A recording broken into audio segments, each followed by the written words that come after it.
If you have a refrigerator that the part of the fridge is not cool enough, but the freezer is working fine, that means that something is blocking the air coming from the freezer to the fridge part. And sometimes that is because it is making ice in the ventilation. So I disassemble this panel in the freezer. For this fridge, it was just two screws, and as you can see, everything is frozen. The way the refrigerator works is that it has a single compressor, and the part of the freezer is the coolest part, so it sends the excess cooling to the bottom part or the fridge part. And if something is blocking this passage, then you are going to have a perfectly cool freezer, but a non-working fridge. So the way you have to fix it is to see what is blocking the flow between the two.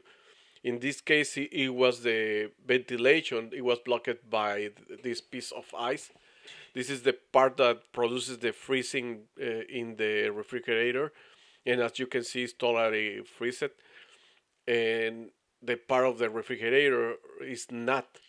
So I throw a bunch of hot water into this panel of ice until it was unfrozen. Usually it doesn't happen because it has this resistor or lamp. I don't know what it is exactly. And it's supposed to receive orders from the CPU that, hey, I'm freezing, so I have ice, so you have to melt this ice. So this part is not working. I'm gonna have to change it. But as you can see, this is the freezer without the ice, and as you can see, uh, air has to flow through these veins and go by this hole to the fridge part. So once I clean it up, of course it was disconnected when I did that. So once I clean it all the ice, now turn it off, check the temperature again, and as you can see, it's working fine again.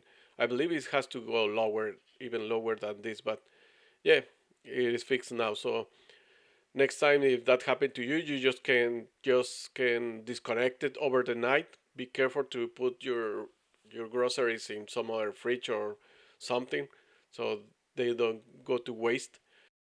Well, that's it for this video. Thank you for watching.